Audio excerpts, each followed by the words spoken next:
ठोस सबूत नहीं दिखाई दिए, जबकि हमें सारे ही क्राइम सीन और रिपोर्ट्स के according mister and Mrs Pawar के ऊपर ही हत्या का इशारा जाता है। क्या आपको कोई ठोस साक्ष्य मिला जो पवार दंपति को सीधे दोषी सिद्ध कर सके? प्रत्यक्ष साक्ष्य तो नहीं मिला, मगर फॉरेंसिक रिपोर्ट और जब हमने जांच की तो एक गोल्ड स्टिक जिससे हत्या की जाने की संभावना है वह घर से गायब मिली। No further questions, my lord. Defense, start your cross examination.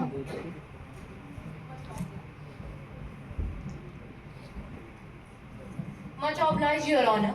जैसा कि आपने कहा कि गोल्ड स्टिक जो थी वो वहां से गायब थी, तो क्या फिर आपको वो गोल्ड स्टिक मिली? जी हाँ। तो क्या आप इस कोर्ट को बताएंगे कि वो गोल्ड स्टिक आपको कैसे मिली? जब मैं मिस्टर पवार का इंटरोगेशन कर रहा था तो वह गोल्ड स्टिक मिस्टर पवार ने खुद मुझे सौंपी। Point to be noted, your honour, हमारे क्लाइंट ने, मिस्टर पवार ने खुद वॉलंटरली वो गोल्ड स्टिक ऑफिसर के हाथों में दिया था। मैं इस कोर्ट से पूछना चाहूंगी, भला क्या कोई अपराधी अपनी ही गर्दन फंसा देने वाला कोई हथियार एक ऑफिसर के हाथों में देगा? You can go, mister officer. Your Honor, now I would seek the court's permission to call my next witness for cross-examination, that is Mrs. Kamlawati. Permission granted. Kamlawati हाजिर हो। कमलावती जी, कृपया कोर्ट को ये बताइए कि उस सुबह जब आप पवार हाउस में पहुंची तो क्या आपने दरवाजे पर ताला लगा हुआ देखा? मुझे अच्छे से याद नहीं है, पर जब मैंने दरवाज़ा खोलने की कोशिश की थी तो दरवाज़ा खुला नहीं था। क्या ऐसा पहली बार हुआ था जो आपसे दरवाज़ा नहीं खुला था? नहीं, दरवाज़ा जाम रहता था तो कभी कभी फंस जाता था। Point to be noted, my Lord, दरवाज़ा जाम रहता था और कभी कभी फंस जाता था। There is no single conclusive evidence which could prove कि उस दिन दरवाज़ा अंदर से बंद था और मेरी क्लाइंट डॉक्टर निशा पवार ने उस दरवाजे को बाद में आकर खोला। ये खाली एक मनगढ़ंत कहानियां हैं एंड हमारे लर्नेड काउंसिल जो है उन्होंने कंप्लीटली फेल कर दिया है इसको प्रूव करने में। Thank you missus Kamlawati, you may go now. Your honour, with the court's permission I would like to call my next witness Ayushi's friend, that is Riya. Permission granted. Riya हाजिर हो।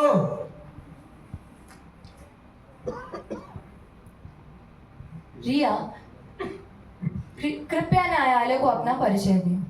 मेरा नाम रिया है और मैं आयुषी की दोस्त हूँ। आप आयुषी को कब से जानती हैं? आयुषी और मैं बचपन से ही दोस्त थे। वह एक बहुत अच्छी लड़की थी। क्या आप इस कोर्ट को आयुषी की कुछ हॉबीज बता सकती हैं? जी हाँ, आयुषी को किताबें पढ़ने का बहुत शौक था। चेतन भगत की किताबें उसे बहुत पसंद थी और उसे डांसिंग का भी शौक था। क्या आप इस कोर्ट को बता सकती हैं कि आयुषी के उसके माता पिता के साथ कैसे संबंध थे? आयुषी अपने माता पिता से बहुत प्यार करती थी और उसके माता पिता भी उससे बहुत प्यार करते थे।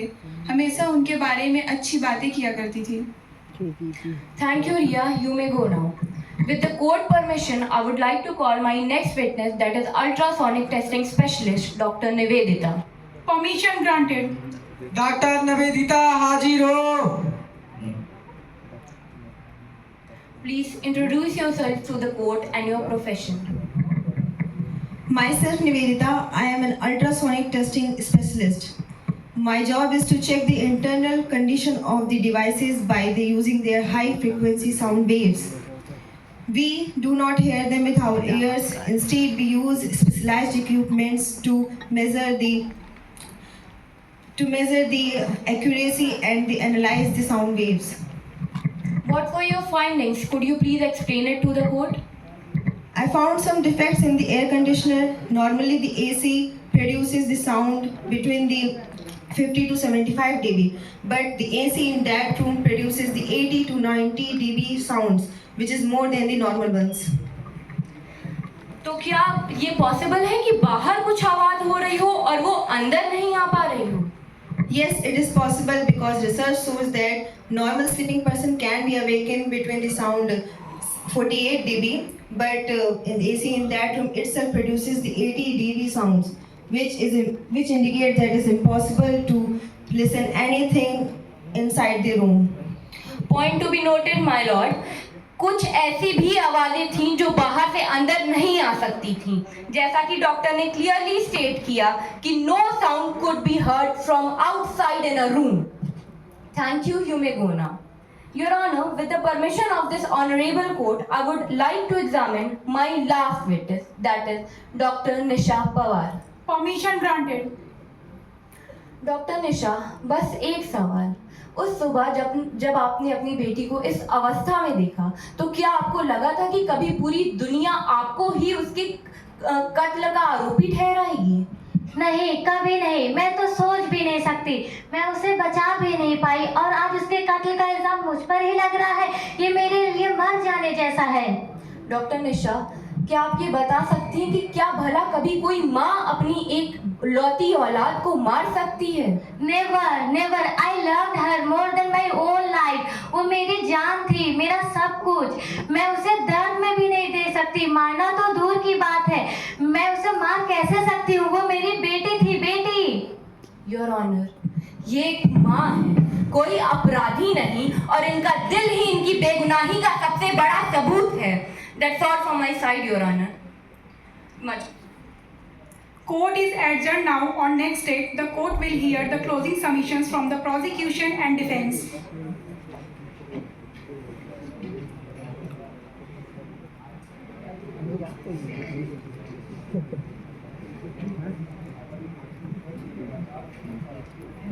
With tension filling the room, न्यायालय कक्ष में सन्नाटा छाया हुआ है। हर चेहरा फैसले की प्रतीक्षा में गंभीर और चिंतित है। सांसें थमी हुई हैं, दिल की धड़कनें तेज हैं, क्योंकि हम इस ऐतिहासिक मुद्दे के अंतिम पड़ाव पर पहुंच चुके हैं। सभी सबूत पेश महोदया पधार रही हैं।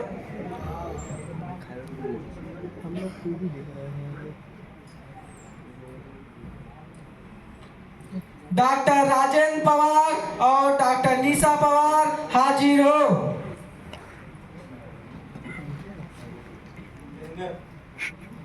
Learned counsel for the prosecution, learned counsel for the defense.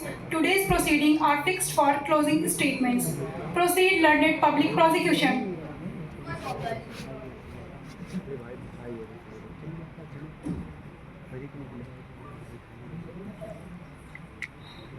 Your Honor, this case is not merely about just two murders. It is about betrayal within the sacred walls of home, where a child should be safest. Your Honor, उस रात ना कोई अनजान व्यक्ति उस building के अंदर आया और ना ही बाहर गया. The doors were locked from inside. There was no sign of forced entry, no robbery, no outsider footprint, no evidences of any third person. Your Honor, कातिल चाहे कितना ही चालाक क्यों ना हो, किस्मत की दीवार पर गुनाह का निशान जरूर छोड़ देता है. और इस केस में हर निशान, हर सुराग, हर कड़ी इन्हीं दोनों अभियुक्तियों की तरफ इशारा करती हैं. योर ऑनर, आयुषी के गले पर जो कट था वो कोई जल्दबाजी में किया गया रैंडम कट नहीं था. They were precise, surgical and absolutely controlled. Postmortem surgeon ने भी साफ कहा था कि ऐसे कट किसी सर्जिकल टूल से भी किए जा सकते हैं, और ऐसे सर्जिकल टूल्स, ऐसे सर्जिकल इंस्ट्रूमेंट्स को अगर कोई सबसे अच्छी तरीके से समझ सकता है तो वो है doctors. And coincidentally the Pawars are doctors. Your honour, जो गोल्फ क्लब मिला, देयर ओन गोल्फ क्लब, वही इंजरी पैटर्न से भी मेल खाता है. और मर्डर वेपन ना कहीं आसमान से गिरा और ना ही किसी आउटसाइडर ने घर में रख दिया. It came from inside the house. Ayushi का कमरा, वहां साफ साफ मैनिपुलेशन के साइंस थे. एविडेंसेस को टैम्पर किया गया, खून के निशान वाइप किए गए. योर ऑनर, ये काम किसी भी आउटसाइडर का हो ही नहीं सकता है, क्योंकि इतने कॉन्फिडेंस से इतने कम समय में कोई भी अनजान व्यक्ति इतने इजीली एविडेंसेस को टैम्पर कर ही नहीं सकता. योर ऑनर, कहा जाता है the parents are the protectors, but here the protectors became perpetrators. Defense tried to confuse the court with their emotional stories and irrelevant sympathy, but law does not go to emotion. law goes to evidences, and evidences clearly speaks that the only person who could have committed these crimes are the accused, Dr. Rajendra Pawar and Dr. Nisha Pawar. Your Honor, the chain of circumstantial evidences is complete. Each link fits into the next with precision. Nothing breaks, nothing contradicts. This is scientific truth. This is circumstantial truth. This is forensic truth. And the most importantly, judicial truth. Therefore, in the interest of justice, in the name of 14-year-old girl whose voice was silenced forever, and in the name of Hemant, whose life was taken and dignity was questioned, I humbly request to this honorable court to convict the accused of this court, Dr. Rajendra Pawar and Dr. Nisha Pawar, under section 103 of subsection 1 and section 238 read with section 3 clause 5 of Bharatiya Nyaya Sanhita. Justice delayed is still possible, but justice denied must not be allowed, my lord. Justice for Ayushi and Hemant is now in the hands of this court. Much obliged. Defense, come forward with your closing arguments. The breath of accusation kills the innocent. Today, I stand not only for the accused, I stand for truth, for justice, for the fundamental principle that governs every legal civilized system. That is, no innocent shall ever be punished. The entire case is based on assumptions, theories, fictional motives, and media-driven narratives. But assumptions cannot replace facts, and theories cannot replace proof. और रही बात media driven narrative की, तो अपनी compromise investigation को और कोई भी एविडेंशियल चेन सर्कमस्टेंशियल ना एस्टैब्लिश कर पाने को छुपाने के लिए हमारे प्रोसिक्यूशन ने अखबारों पर काली स्याहियों पे जो भी पढ़ा उसी को केस बना दिया और अदालत में आके सुना दिया और दो बेगुनाह माँ बाप को आज इस कोर्ट में लाकर खड़ा कर दिया. Your Honor, they claim that the cuts were surgical, but the autopsy doctor herself admitted that the cuts could be made by a kukri too. Actually, the fact is that the prosecution didn't look for the weapon that killed Ayushi. They looked for the weapon that matched the profession of her parents. Your Honor, they claim that the gold stick was hidden, but my client himself voluntarily handed over the gold stick to the officer. मैं इस अदालत से फिर से पूछना चाहती हूँ कि भला क्या कोई अपराधी अपनी ही गर्दन फंसा देने वाला हथियार जाके ऑफिसर के हाथों में थमाएगा? Your Honor, CBI officers ने भी accept किया. There is no direct witness, no eyewitness, nothing that places the accused with the crime. There is not a single fingerprint, not a single eyewitness, no blood on them, no weapon trace, no motive, no financial gain, no fight, no history of violence, not even a single scientific link. Nothing. Nothing at all. Your Honor, you heard Sanjeev Pawar. You heard Ayushi's friend Riya. You heard the maid Kamlavati. All said the same thing, that the parents loved their daughter deeply. They were a normal family, no motive, no dispute, nothing at all. मैं prosecution से खाली एक चीज पूछना चाहूंगी, जो कि इस पूरे केस में वो बता ही नहीं पाई कि why would a loving parent will kill their only child? माँ बाप अपने बच्चों को गोद में सुलाते हैं, ना कि उन्हें कब्र में उतारते हैं. Your Honor, there is nothing that places the accused in this crime. और देखा जाए तो इस देश की अदालतें अगर मनगढ़ंत कहानियों पे और मीडिया ड्रिवन नैरेटिव्स पे चलने लगे तो ना जाने शोर और शराबे में डूबकर कितने ही बेगुनाह लोग अपराधी ठहरा दिए जाएंगे. योर ऑनर, पूरे देश ने इस केस को सुना, पर क्या इस केस ने किसी की सुनी? इस केस ने ना सच्चाई की सुनी, ना विज्ञान की सुनी, और आज दो निर्दोषों को यहाँ दो माँ बाप को इस कोर्ट में लाकर खड़ा कर दिया. दरवाजा लॉक होने की कहानी झूठी और अधूरी, सर्जिकल प्रिसिशन आर्गुमेंट झूठा और अधूरा, कोई स्ट्रेंजर की एंट्री नहीं हुई, ये भी झूठी, और गोल्ड स्टिक हाइड करने का आरोप झूठा. No fingerprints, no blood, no biological, nothing. Your honour, ये दो लोग सिर्फ माँ बाप नहीं हैं, ये दो लोग वो माँ बाप हैं जिन्होंने अपनी ही बेटी की चिता को अपने हाथों से आग दी है. बेटी छीन ली गई, अब क्या न्याय भी छीन लिया जाएगा? क्या यही इस देश की न्याय व्यवस्था का मकसद है? नहीं योर ऑनर, आज ही जस्टिस का अल्टीमेट टेस्ट है।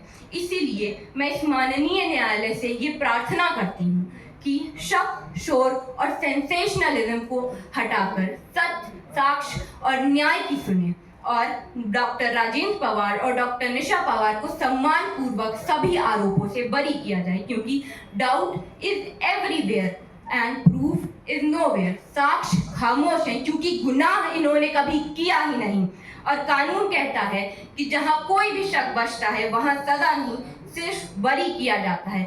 Punishing an innocent is the ultimate justice denied. I will repeat, punishing an innocent is the ultimate justice denied. That's all from my side, Your Honor.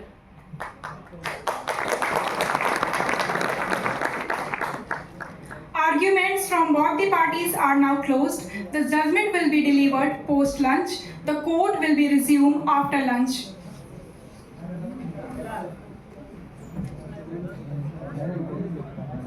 न्यायाधीश महोदया पधार रही हैं।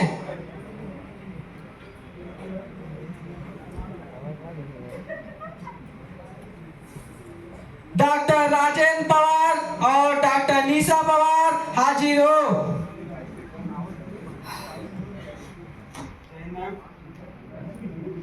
This court has carefully considered the submissions advanced by the learned counsel for the prosecution as well as the defense. The evidence placed on record has been scrutinized in detail, and the testimonies of the witness have been examined with due care. It is a settled principle of criminal jurisprudence that the prosecution must establish the guilt of accused beyond reasonable doubt. Suspicion, however strong, cannot take the place of proof.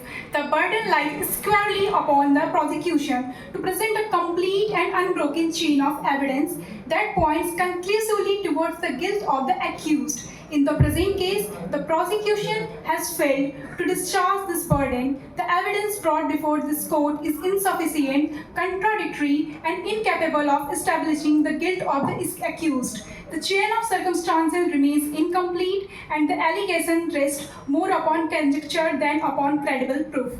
This court cannot convict a citizen merely on the basis of suspicion or presumption. To do so would be a travesty of justice and a violation of fundamental principles of law. It is better that several guilty persons escape than that even one innocent person be wrongfully punished. Accordingly, this court holds that the prosecution has failed to prove its case beyond reasonable doubt. The accused is entitled to benefit of doubt. Therefore, the accused is acquitted of all charges and shall be released forthwith if not required in any other case.